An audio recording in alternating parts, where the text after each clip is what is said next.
almost falls down. Throws to the end zone. Owen! Owen! Owen! It will change, and I'm not trying to tell you something. It's going to change. It's not like that, okay? But I want you to understand where I'm coming from. It will change, and it will change because they wanted to change, not because of me. It will change because they want to be champions. Smith in the gun, McGraw on his left hip. Third down, Alex takes the snap. Alex looking, got it, post, and it's good! Touchdown, 49! Vernon Davis with the play of his life. It all comes to this fourth down. 4th and 4 at the San Francisco 10. Ryan in a shotgun. Rodgers to his left. 3 receivers right. Ryan takes the snap. Looking, pressure, throws middle. Broken up! Fight it! Navarro Bowman! And the 49ers silence the house.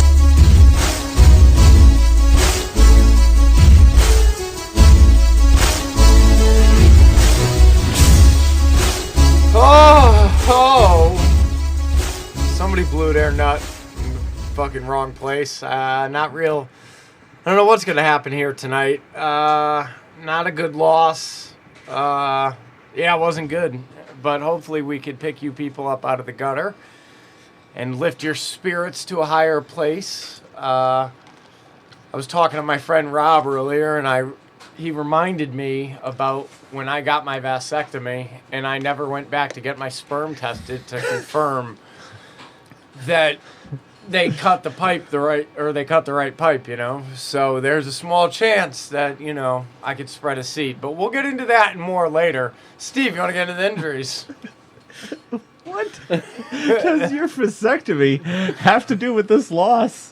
Everything. I'm dying to know. I just want to know if there's such a thing as a good loss. Joe said it was a bad loss. It was a real bad loss, though. Like, come on. No, he didn't say it was a bad loss. He said it wasn't a Oh, good yeah, loss. yeah, even worse. Yeah, I mean, you know, sometimes you you could find like a positive in a loss. You could say there's a silver line, you know, all this. No, it just fucking sucks. No, there's a silver lining. Yeah, what's that? It didn't mean Nobody got anything at all, injured. and it didn't mean anything at all. Yeah, it did. We're now the 5th seed. We were the 1 seed. We're That now means the 5th absolutely nothing. We still play Seattle the last game of the year. Yeah. seed. Yeah, It means absolutely nothing. The only thing that changed is that yes, the it Rams does. is a must-win. No, it does not. It changed nothing. I disagree because You're wrong. okay.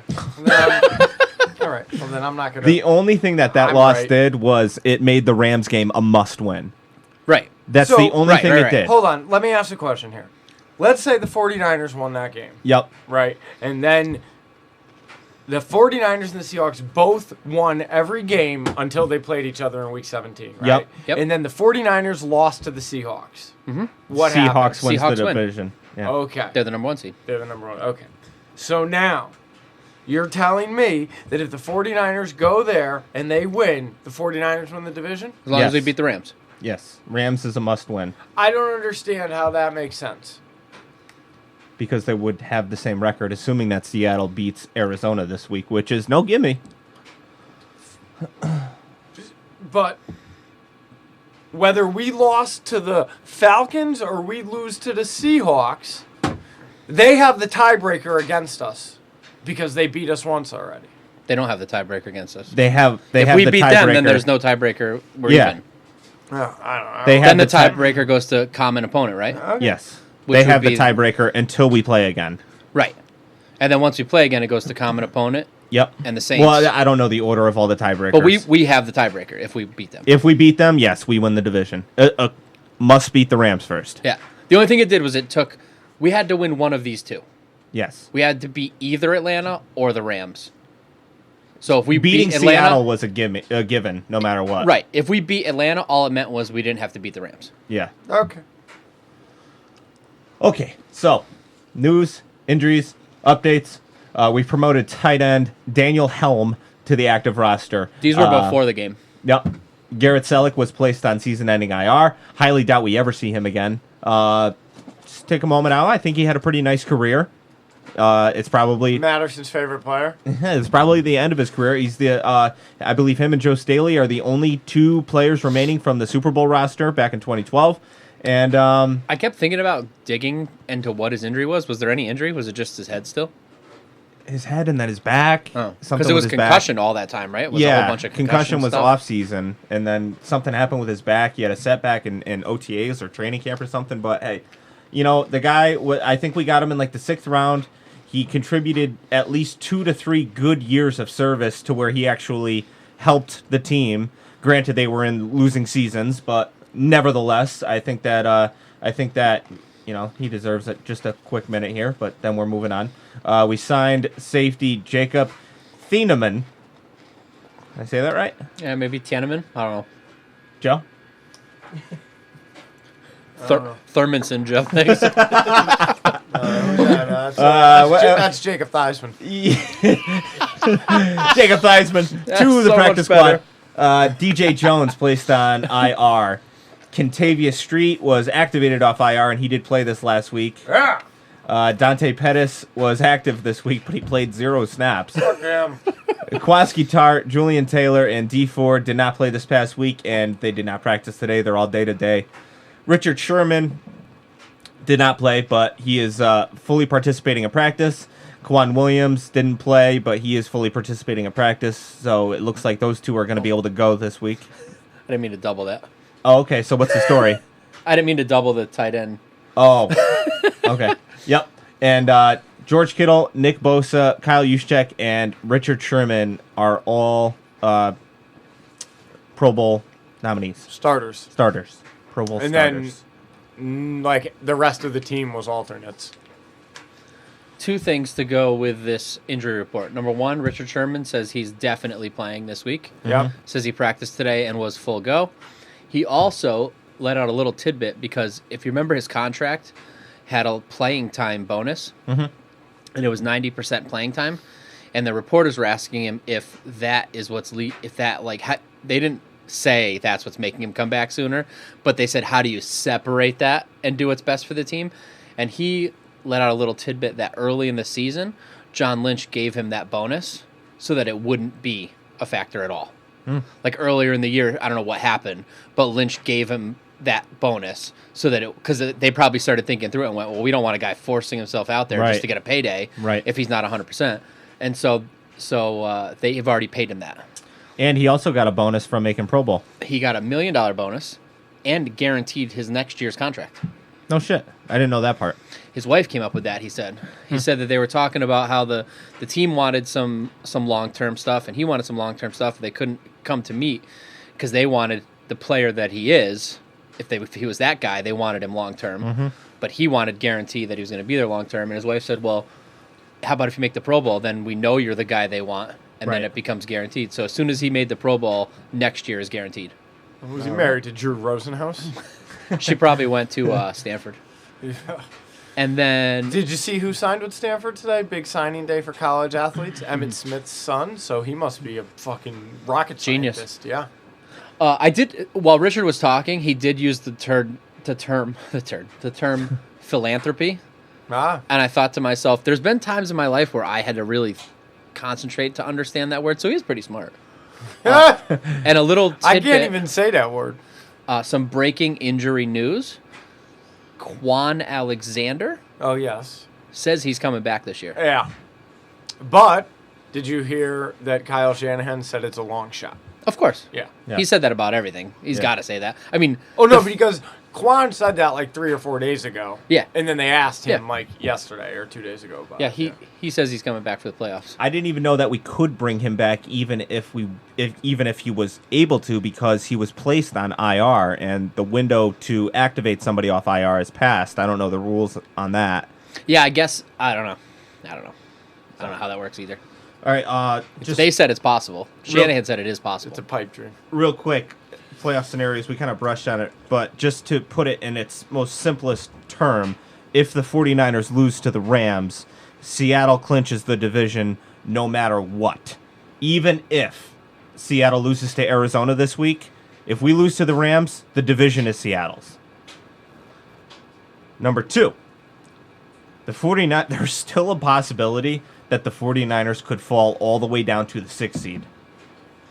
I thought the 5th seed was the worst it could get, There is a possibility that they could fall to the 6th seed, which is so insane to me. Who would jump in front of them? The Vikings? The Vikings. Which is absolutely so insane to me that that's even possible. With 2 games left, you have a team that could either be the 1 seed or the 6th seed. Don't the Vikings play the Packers? Yes. So if the Vikings beat the Packers, doesn't that push the Packers down to the 6th seed? But then if the Packers...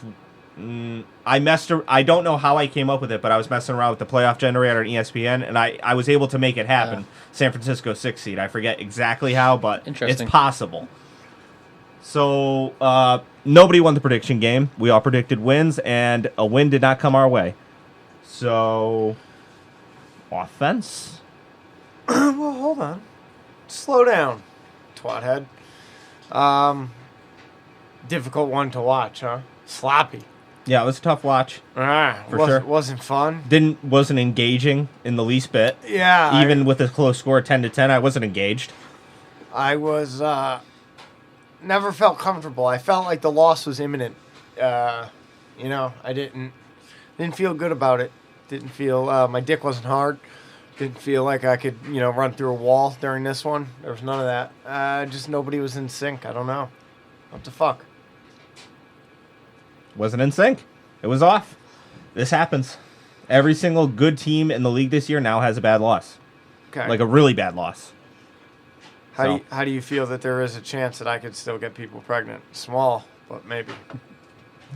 I think that would just be absolutely incredible. Me too. I would keep it.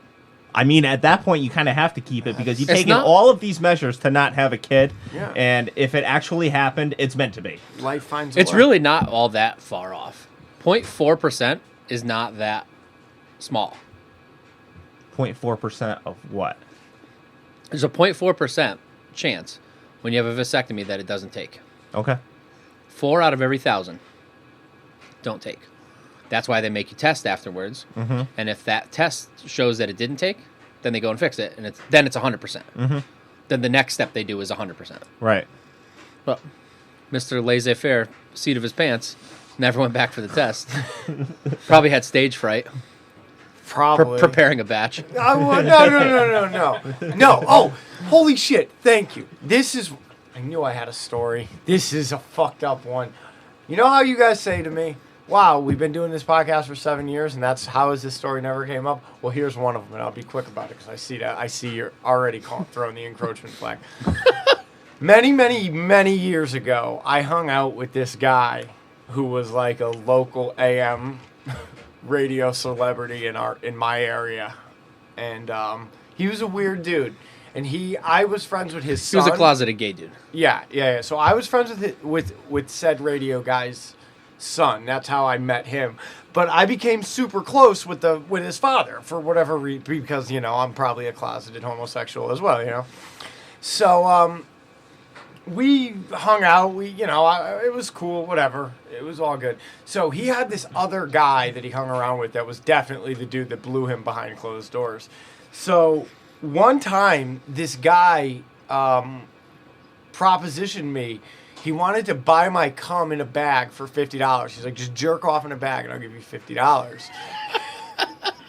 Is that how he said it? Yeah, more or less. Just came out of the blue? Well, he was like, you ever jerk off in a bag? We were all like hanging out. I'll give you $50 for it. And he was like, hey, Joey, you seem like he's like, I remember his words. He's like, hey, Joey, you seem like a fucked up guy. Would you jerk off in a Ziploc bag for $50? And I was like, yeah, I think I would. I was fucking 19. I was broke, I was living on a floor in this said dude's house. So I was like, yeah, I think I probably would. So he's like, all right, well, if you just get a couple of them going, I'll give you $50 a rep. And I'm like, a couple of them. So I'm like really thinking about this. I'm like, damn, I could jerk off 4 times, $200. Once he got you, he brought up the couple. So I'm like, all right. I'm thinking it's like a sperm bank starter kit. I'm thinking I'm gonna do this. So I'm like mulling about where to acquire some Ziploc bags at this point. I'm probably gonna ask my girlfriend at the time to borrow $5. Sweet Melissa was not having it. But somebody got a hold of me and they're like, dude, what the fuck are you doing? This is fucking weird. And I was like, yeah, I guess. And they talked me out of it, but in hindsight, I wish I would have done it. So. Did you ever find out the reason? Oh, no, the dude was just a fucking... Dude, he probably wanted to... Who the fuck knows? He probably wanted to bake it in a cake and fucking serve it to kids. I don't know. I said he's going to put it on a body. Yeah, for sure you were going down for a crime. Oh, no. This dude was... Yeah, for sure planting it. No. For sure. Nope. Giving it to the cops, planted evidence. No. But here's how I know this. Because another time... so we would all have access to this house, like this guy's house. By the way, when you started the story and told us that story was going to be, Yeah. you're wrong. This one is going to be the one. Always. Nah. Yeah. No, it's not that weird. I mean, yeah, it's simply weird. So, regardless, we always had access to this house, like 24/7. So there was a time when no one was going to be in the house, but the fucking weird dude was going to be there watching the house. But it was cool that I came and went. So we were getting ready to go. Came and went, Steve. We were getting ready to go. Remember we talked about that trip where we just left? I was doing the coke in your bathroom and you scared me. Yeah, right. Okay, good. So I had picked up the cocaine with Bubblehead, and then we went back to this house to do some before we left for the drive to your house because, it's like 45 minutes. So, So the dude was pooping or jerking off in the toilet or something.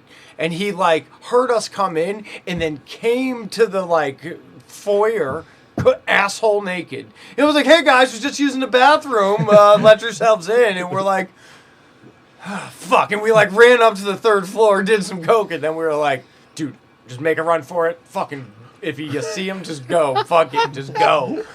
And we ran. He didn't get us. He had a pretty big hammer. I'll give him that. Thing was swinging.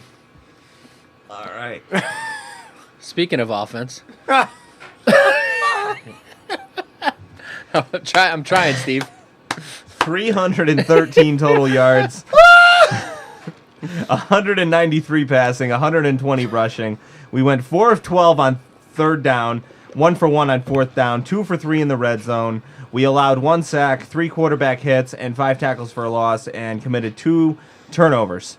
When I watched this game, I thought about having to hear you talk about it again, and I wanted to shoot myself in the face. The worst. Just the fucking worst. Yeah, not a good game. All right, opening drive, Staley gives up a pretty bad sack to Vic Beasley, and then you had Jimmy and Tevin timing off on a pass to the flat, just floats over his head, 4th and 15, we punt right off the bat. We've had slow starts on offense before. That was ugly. Yeah, I was at that point, I was still all right, that shit happens every fucking time we play a game. It's cool. I always struggle with when a veteran gives up a sack to the inside. I feel like you should always make them go to the outside. It's at least a half a second longer trip. Right. I think Staley talked to reporters, and they asked him, is it a silver lining that you were kind of injured this year, but now that you're fully recovered, you're more rested, and you're not as beat up as you would be at this point in the year and other years where you played every single game? And he said, yeah, there's some truth to that. But as far as offensive linemen go, it's all about reps and getting into a rhythm game after game and week after week. And he said, just coming back fresh, it takes you a few weeks to finally regain your form. So you can see it from McGlinchey. He's now on fire. Oh, he was rough coming back. Yeah, and then, he had 2 week or weeks two, Yeah. So agree. I think But he's on fire lately. by the time the playoffs roll around, Staley should be back to his... Hopefully Garland gets rolling then too. Yeah. I mean, he didn't look terrible. I thought he was fine.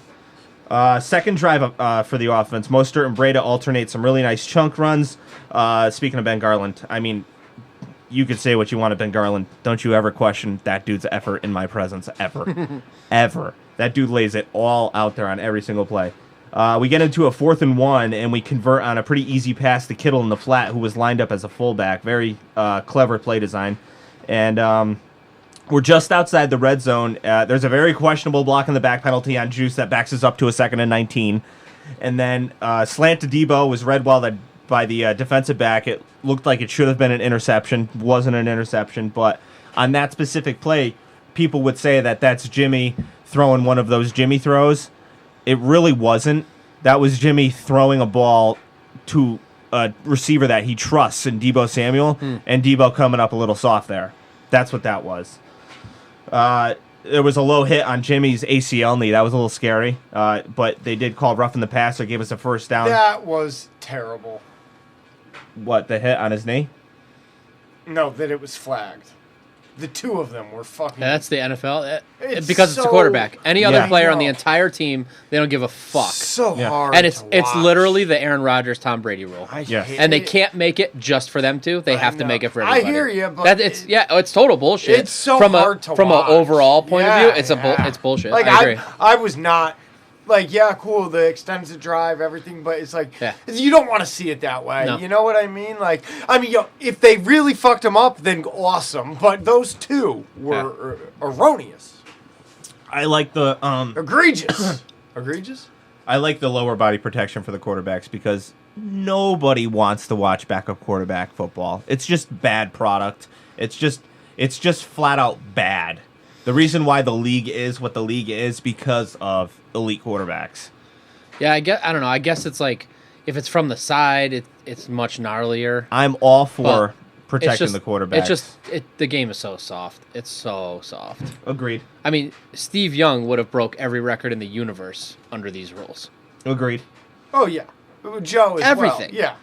No, Steve Young would have Oh yeah, for murdered sure. More so. every Yeah, single yeah, yeah, record yeah, yeah. If in he this started playing earlier in this too. NFL. Yeah. And he could have played longer too. Yeah, he got such a late start in his career. But he wouldn't have retired under these rules either. I don't know. He said that he could have kept playing, but he made the decision to stop. Right, but if his these wife were the wanted rules- him to keep playing. But if these were the rules, he Yeah. wouldn't have made that decision. Yeah, I don't know what made him retire. Maybe it was Because he getting wouldn't have beat had up. as many concussions. He wouldn't have had none of that stuff.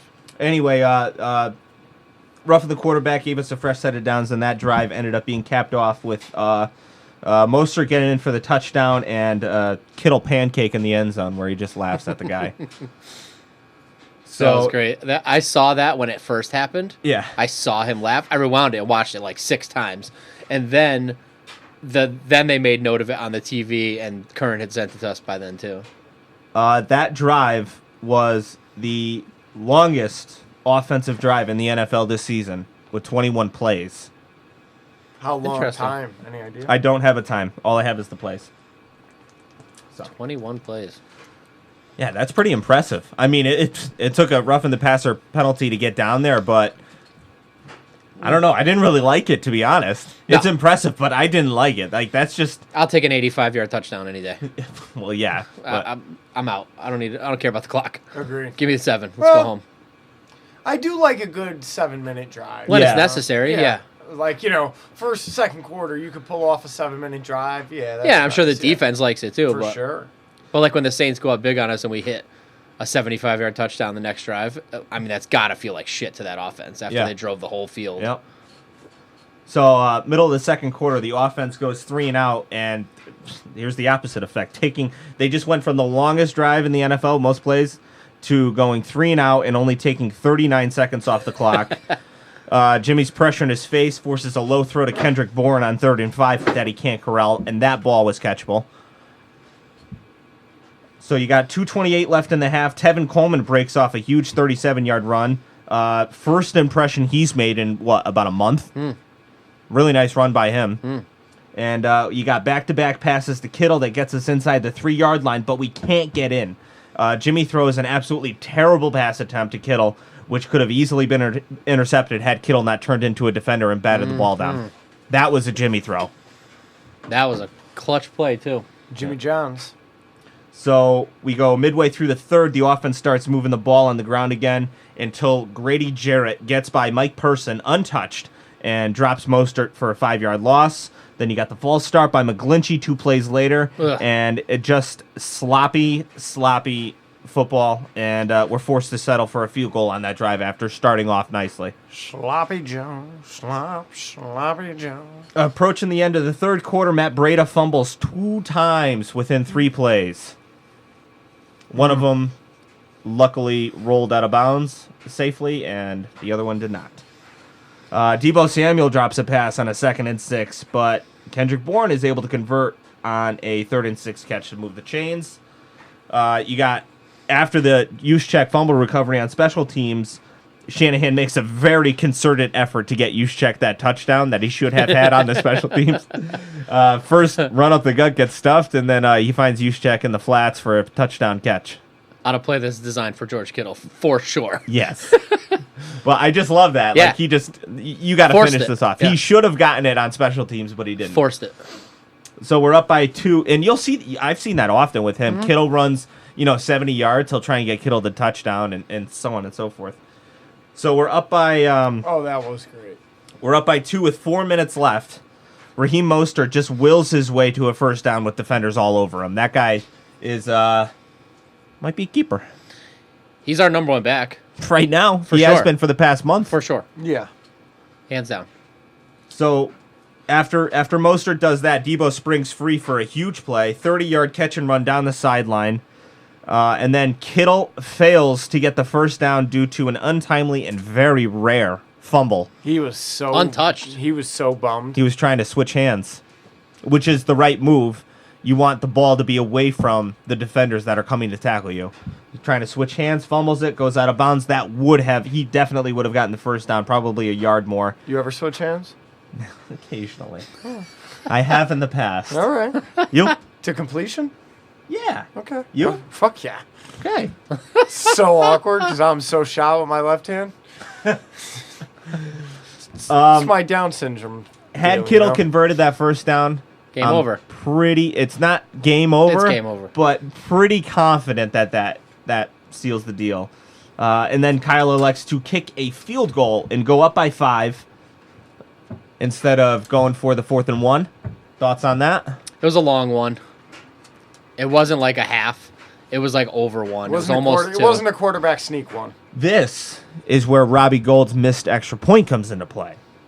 We were up by 2 points. So if we turn the ball over by down, then all Atlanta has to do is get in field goal range and pop one in and win the game. Pop it in. If we're up by 3, which we should have been, You might make a different choice. then you think worst case scenario, they score a touchdown, obviously, but the other worst case scenario is they tie us, and then we go to overtime. Had we been up by 3, which we should have been, I think Kyle goes for that 4th and 1. Interesting.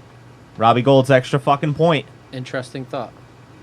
So I don't hate the call. I love the call, actually. I'm typically, more of the aggressive mindset of going for it on 4th down. But when you're only up by 2 points, a field goal is huge. Yeah, and if it was shorter one, It forces the other team to score a touchdown. And with your defense, which it wasn't their best day by any means, but they've proven to you over the course of the season that when called upon, they can get it done. I love the call for the field goal to make it a 5-point game. if that was the Saints game or the Ravens game, same exact situation, we would have went for it. You think so? 100%. The 2-point You lead cannot is give so the ball back to fucking weird. the way They that weren't moving the Saints ball, game was going. Yeah, Yeah, they weren't moving the ball like they were in I agree. those games. I support the call in the scenario. Yeah. Yeah. But that's about all I got on the offense. I think you could point to every single member of that offense, of that coaching staff that has a hand in that offense, and point out 1 or 2 really bad moments. And add all that up, everybody had bad moments at different times. You get a very sloppy offensive day of football. I think something that may be underrated is we talk about playing East Coast games and the travel, but when you play back-to-back East Coast games and stay on the East Coast, you're now traveling for this West Coast game. Like your body has now adjusted to that East Coast. And they always say the travel to the West is easier, But it's still not easy. but it's still travel. Yes. And that still happened. Yes. Yeah, I've never thought about that. Like they spent the time on the East Coast on purpose to not have that travel, but Right. now you've got it on the backside. Interesting. All right. Defense. Off the top, 290 total yards allowed. 201 passing, 89 rushing. We allowed 7 of 13 on 3rd down. 3 for 3 in the red zone we allowed. We had... that's incorrect. Or no, maybe it's not. 2 sacks, 6 quarterback hits, and 4 tackles for a loss. We That's had 2 right. Sacks? Correct. Yeah. Bosa had Bosa one. and Sheldon Day. Okay. Sheldon, yeah. And we had, well, I don't know if you want to count it at the defense, 1 turnover. That was special teams. So, opening drive. There's a holding on DJ Reed covering Julio, gives him a first instead of a 4th and 5. 3 plays later, Marcel Harris ends up making a good read on the quarterback and jumps a pass intended for Hooper to force a punt. Good start for the defense. And then early second quarter, after a very long rest following the offense's 21-play drive, the defense gets into a 3rd and 4. Saleh dials up a double A-gap blitz with 2 of the middle linebackers, and Matt Ryan just floats one up for Julio, who makes an absolutely insane catch down the sideline, being covered by Mosley. And I still don't believe that Julio got 2 feet down. That we challenged that and we lost because there wasn't enough evidence to overturn it. I thought he had. that was the one where that second foot, like the That angle, second foot yeah. was floating up there, but wasn't enough to overturn it. The next play, DeForest Buckner just gets a ridiculous hands to the face call. I watched that play 20 times. He didn't touch the dude's face. Yeah, that call can suck. That was ticky-tack. And then that drive ended up being capped off with a touchdown to Julio in the corner of the end zone, who was once again being covered by Emmanuel Mosley, who is very clearly overmatched to the Hall of Fame wide receiver. So, after getting practically no rest, this is following the offense's 37-second drive. The defense lets Atlanta march down the field without so much as getting a finger on Matt Ryan. Salah is playing press when he should be playing off. He's playing off when he should be playing press, getting gashed up the middle at will. Are you mad at him? It is. I wasn't pleased with him, but I wouldn't say I'm mad at him. It was just it was a mess. And finally, the D stiffens up just outside the red zone to force a field goal, but they just made it way too easy on them at times in this game. I know they only gave up 10 points in the first half, and they only gave up 12 points in the second half, excluding that last weird touchdown that happened for them. Not bad when you go by the numbers, but they played sloppy. They could have played a lot better. Agreed. Bless you. God bless your soul. The first defensive series of the second half, Devonta Freeman is clearly half a yard short of the first down, and they just give it to him. They just gave it to him. And then on the next play, the Falcons, here's karma, the Falcons get flagged for a delay of game when the refs never reset the play clock. They were bad in this game. Yeah, the refs are so This bad. was a bad officiated game. They're the fucking worst. Apparently, you have to ask for it to be reset. Get the fuck out of here. Yeah, that's how it works. What? Yeah, you have to ask for it to be reset, and they never did. Oh, my God. Yep. Seems fucking preposterous. Just like, can we talk about how insane it is that the possibility of electing to kick off at the beginning of the game and then kick off after halftime is a possibility? Did you hear about the Cowboys? Yeah, that makes perfect sense. Why is that even an option? Because- Who would want that? It's not an option. The way it works is when you win a coin toss, Yep. the rule is the coin toss is for this. When we start a football game, each team is going to get to pick what happens at the beginning of one of the halves. So when we flip that coin and you win, what you're choosing is which half you're going to start, which half you're going to pick what to do. Does that make sense? Yes. So when you say defer, you're deferring your choice to the second half, and you're electing to receive the ball at the second half. Why And is you've it- made that choice, and now the other team gets the choice of the first half, which they're obviously going to receive the ball. Right. But why is it even a choice? So if you decide to kick on the first half, now the other team gets to decide what to do in the second half, and they're going to say, we'll receive. It just seems to me like a very unnecessarily Yeah, wordy. Correct. There's Rule. definitely a better way to make it, but Dak What Prescott's happened in the also a Cowboy game? fucking idiot. What happened in the Cowboy game? The refs originally thought that Dak Prescott said, well, what did he say? Defer. And then on top of after saying defer, he said, we'll kick. And they're like, wait, you're going to kick? And he's like, yeah, we'll kick. So by saying defer and then saying we'll kick, I think the refs didn't hear the defer. yeah, I think that's what it was. But what put in motion was the Cowboys were going to kick off at the beginning of the game, and they were going to kick off after halftime. They can do that? Apparently. You didn't hear what I just... Yeah. the whole map I just drew? So if you choose the first half and you choose you're going to kick, I got you. the other team is always going to say receive in the second half. Yeah. Then they get it twice. That's wild. That's fucking wild. Good for them. It took me a solid 2 days to understand what everyone was talking about, and I forget who finally put it in terms where I went, okay, I think it might have been Pereira.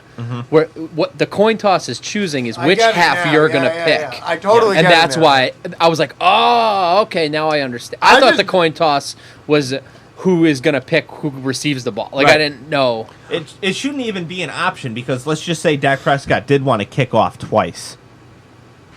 What if he wanted to receive twice? Being able to do the same thing twice shouldn't even be an option. Right, I agree. It's Right. That's I That's agree. why I asked you. It should say we're gonna flip a coin, and the coin is the winner of the coin toss gets to pick which half they kick off. right. Like that's how done. Yeah, so simple. Yeah, done. Not unnecessarily Yeah. wordy and convoluted. All right, so back to the defense. Early fourth quarter, DJ Reed interferes with Fred Warner's easy interception. That was frustrating. You could tell Freddie was frustrated.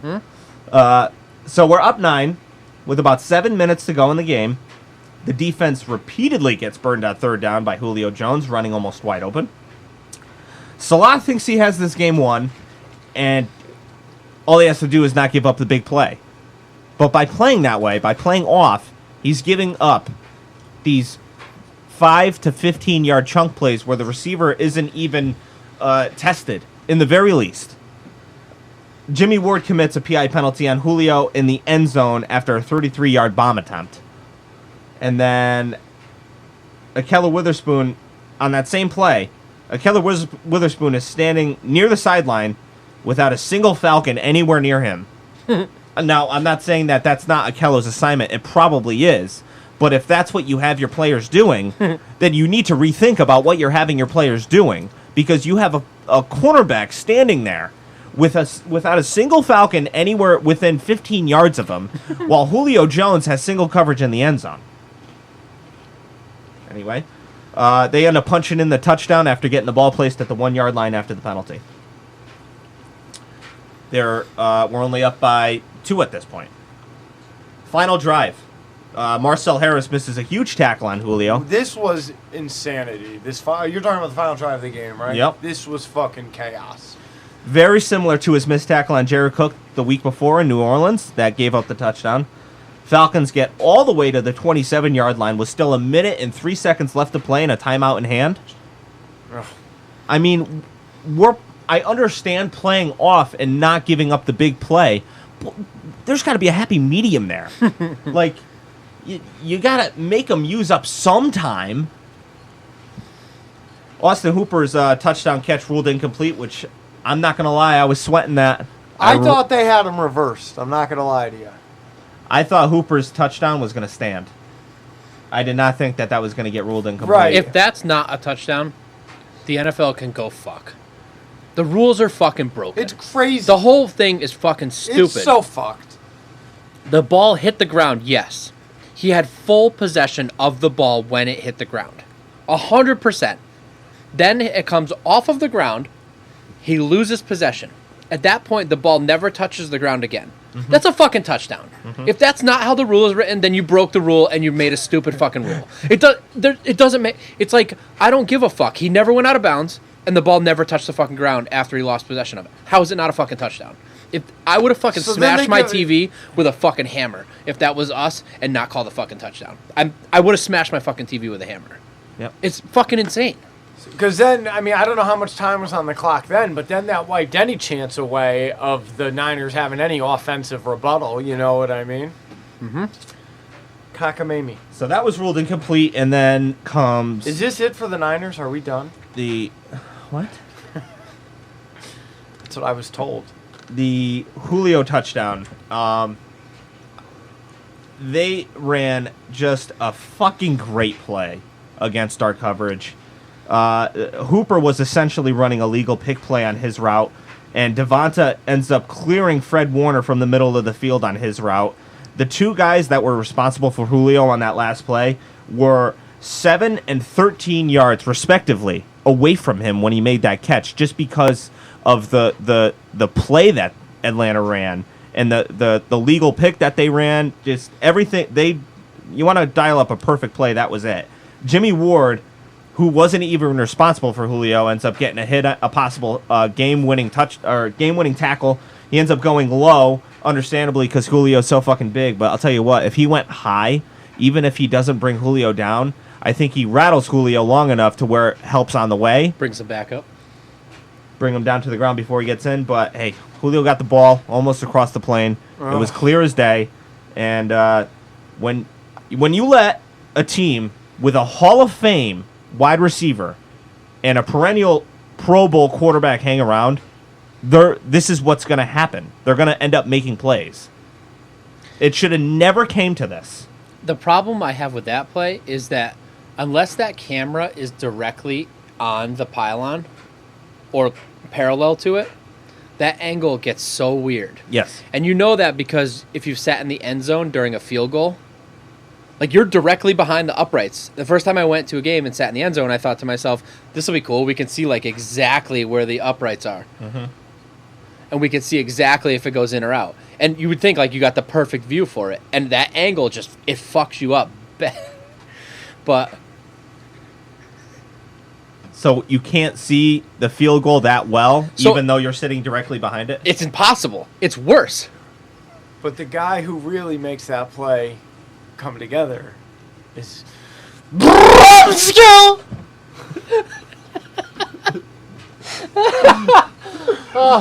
So unless the camera is directly on the goal line, if it's 1 foot off, that fucking whole thing is shot. Yeah. Like it does, and why we don't have cameras on every single goal line at every single field in the fucking NFL is whole nother ballgame. What blows my mind is that they Why isn't it built into the stadium, back on like the fucking wall? Do they just put a fucking look it camera straight there? across. Yeah, you just put one there. What the You fuck? are practically It's insane. printing money. You have unlimited insane. money. But did you know that primetime games have more field cameras Yeah. than other games? Yeah, Why? because it looks better on TV, I guess. Then make every single it's game have the retarded. same It's amount beyond of fucking fucking cameras. But stupid. hold on, Steve. isn't that even like in baseball? They have more umps for like World World Series Series. games. Yeah, like well, you know. Yeah, it's a joke. Again, I think we, I think the 49ers benefited more from the fucked up rules or play calling than we got fucked. Agreed. In this one. Because if you were to say that last one wasn't over, I think the first one was a touchdown. So, like, Yeah. I don't think that we lost this game because of that at all. Nope. I'm just saying as a Because then fan, you it had makes me fucking really frustrated 30 to feel like yards in the- shit's opposite and fucking, it's really frustrating. 30 yards and roughing the passer penalties. It goes back and forth, just like the Baltimore game. You know, Super 3 roughing frustrating. the passer penalties on that guy, on that creature. Super, super frustrating. And also, most of those plays, 2 things in this game. Most of those plays that Julio Jones made, he was doubled. He was in bracket coverage, double covered, and we just didn't do our job covering him. Two guys, we couldn't handle him. And then, interesting game plan on defense to give us George Kittle. And just say, we're taking everything else away. You're going to have to beat us with Kittle. And we would have if he didn't have the switch arm fumble, most likely. Yep. Which is a pretty wild way Yeah. to play us on defense. Yeah. Usually it's double coverage. Kittle beat us with someone else. Very interesting. And I think the reason why they did that is because they have 2 corners that are very young, very raw. I don't even think that they came into the season as starters, and they have struggled at times this season. So what they said was, we're going to give you 2 all the help that you can get, and we're just going to hold on for dear life that George Kittle doesn't kill us too badly, which, I mean, I got to say, based on the defensive game plan they came up with, based on the actual play that they ran to win the game, they earned that win. I mean, Niners earned the loss. Let's also call a spade a spade. The defense that was on the field is like 20% of our starting defense. Yeah. So that team doesn't have a fucking shot. If D Ford plays and DJ Jones is out there and Richard Sherman's out there and K'Wan Williams is out there and Jaquaski Tartt is out there, that team doesn't stand a fucking chance. That Agreed, team doesn't score 100%. any fucking Yep, points agreed. on our starting defense from the beginning of the year. Agreed. It is what it is. It's a reality. Injuries happen. But that team doesn't have a fucking chance. If half of those guys are out there, let alone all of them. Yep.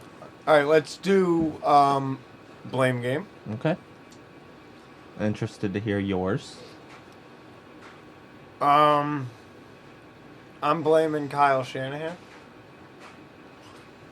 Team was not motivated. Team was not there. I don't know why, but that's his fucking job. Okay, that's fair. Whether it's, I mean, yeah, I mean, the defense obviously was fucked up too, whether it be game plan or whatever. But again, I'm just putting the whole thing on Shanahan here. I believe that this was a collective team loss favoring the offensive side of the football. I'm blaming the entire offense, every single person involved with it, every single player involved with it, even George Kittle after the day he had. You fumbled in a crucial time, and everybody gets my blame on the offensive side of the ball. Everybody at one point in time in that game blew it. Not Raheem Mostert. No, he had a good game. I'm sure there's Everyone a couple. else, though. There's a couple outliers. Mike Person just got fucking destroyed. Everyone else. Lakin Everyone Tomlinson. except Raheem Mostert takes it. Pretty much. Yeah, pretty much. Even Emmanuel Sanders. I mean, what one catch for 7 yards? I mean, come on. It wasn't pretty. It was hard to watch. I don't know who to blame. I'm going to blame the staff that let our entire defense get injured this year. Maybe they're not eating well or something's not going well. I don't know. Something's not right. Yeah. I mean, that list that I just rattled off of players that didn't play this game that started the year, that's absurd. I know. And it happens to us every single year. You think one of these years where we're just going to actually fucking stay healthy. And you know what sucks? Is that, I mean, is our defense going to get better next year? It's hard to believe it's going to get better. Eric Armstead's likely out the door. I think that your best shot at a championship with this defense is this year. Because, I mean, as good as it's going to be from now on with the players we have, you've seen the NFL year after year. Defensive units are up and down every single year. And sure, there's some units that consistently stay top 5, top 10. Harbaugh's Niners were consistently top 5, top 10. But I love having a top 10 unit. This defense is top 3. And I just, not many teams maintain top 3 defenses year in and year out. And I highly doubt that this defense is going to be a top 3 unit next year. I think it's going to be good, but I think that this is your best shot, and you're fucking injured. It's frustrating. This better be a wake-up call. I think that they're just getting started. And we're going to get Kwaski back at some point. We're going to get K1 back this week. We're getting Sherman back this week. We're not ever going to get TJ Jones back. D Ford is aiming for 3 weeks Seattle. from now, yeah. And, well, he missed, 4 games, and then he pulled his hamstring 1 quarter? 4 snaps in. Yeah. So that's scary. That's fucking sketchy. Yeah, agreed. But as far as Kwaski, K1, Sherman, Let's just say the scenario plays out how we all think it's going to play out. We win this week. Seattle beats Arizona, or even if Seattle loses to Arizona, same scenario. We win this week. We go into week 17. It's for all the marbles, somewhat. First seed versus 5th seed or worse. D Ford is 85%. Do you play him? all I care about is if playing him risks re-injuring. I don't care what his percentage yes. is. Playing him would risk. I'll take 85% of D Ford over anyone else is going to fill in for him. I'm going to tell you that playing him risks his future. Then make him active, and I'd be very choosy about what he plays. Yeah. Because if the game comes down to a third down where I need to fucking crush Russell Wilson, he's playing that fucking down. Yeah. But I'm not putting him out there third down, first drive of the game. No. Which is probably worse for causing injury because he's cold coming off the bench. I don't know. What the fuck do I know? Or is he gold? Yeah. Missing an extra point. I don't know. You want to do some Beast of the Weeks? Sure. Okay. Well, I ain't singing, so. What do you think on the offensive side there? Unanimous. It's George Kittle. It's GK. Okay. Not even close. George Kittle, he had 13 catches for 134 yards. 17 targets. And I believe him and Julio, I think that Garoppolo and Matt Ryan threw for identical yardage. Julio and George Kittle had identical targets, and Julio and George Kittle had identical yardage. Very weird. The fix was in. Somebody could check me on that, but I'm pretty sure that's how it went down. Madison.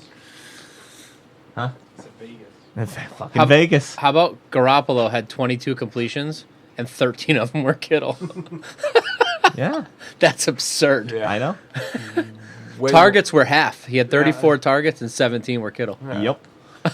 And obviously more than half of his reception or completions. Defensive side of the ball. A little bit more balanced. I'm going to go Armstead. Okay. 4 quarterback hits. Yeah. Yeah, that's big. I haven't seen that number in the stats line in a long time. 4. Yeah. I'm going with Bosa just because, prove I'm not a racist You're going to post to prove that you're not a racist. against white people. Interesting. Very interesting. I'm torn, but I got to give it to Armstead. Good. 4 quarterback hits. That's good. In a game where we couldn't fucking barely get a finger on Matt Ryan. It's gonna suck to play against him in Seattle next year. Ah! You see who took? When Gordon got suspended? Josh Gordon got suspended this Yes. week. Yeah. You see who took his roster spot? Who? Dakota Watson. Oh yeah. I did see that. Yep. You see who Dallas tried out at linebacker? The Malcolm Smith And Ray. Ray. Dude, Ray, man. Ray was the fucking shit, and then Yeah. all of a sudden we just cut him. All right. I don't know what to say after this loss, Steve. I didn't expect it. I thought This better be the wake up. it better be because if they tank now, I'm holding you accountable. The thing is, the other losses were last second field goals Right. to contenders, so they're not wake up calls. That's a game where you go, we tried our best. We got beat by a better team today. That's a team we can beat next time we play them. We only lost by a last second field goal. When you lose by a last second anything to that team, that's got to be a wake up call. That's the difference to me. Now, we have to have the least losing differential of anyone in the entire. Well, I guess that extra touchdown at the end fucks that up. Even didn't still, help. even with that. Yeah, because the other teams had like I mean, that was a stupid extra 6. Without that, yeah. it's pretty wild. All right, so you want to do the particulars, or you got something else to say about this I have fucking loss? nothing else to say about this Did you loss. break anything in your house? No. Are you and your wife on speaking terms? Yes. Then you don't care enough about this team. So what you can do, Fake ass fan. email us if you're not speaking with your wife after this loss, goldbloodedpodcast@gmail.com. Or if you're a wife, check us out on Instagram, goldbloodedpodcast. Leave a comment. Say, my husband's a real fucking lowlife. He hit me during the loss or whatever. Real piece of shit. The dog's got a black eye, whatever. Real American American piece of Yeah, shit. real American piece of shit. There's a Patreon account, which, the times are tough over here in Gold-Blooded Land. Help us out. Gold-Blooded Podcast at, what is it? Gold-blooded. Now you got me fucked up. Yeah. Patreon.com/Gold-blooded podcast. That's right. Send the ducats. You could send $1 a month, 50 cents a month, 550 cents a month, whatever. With that said, piss off to episode number 2. Bye-bye.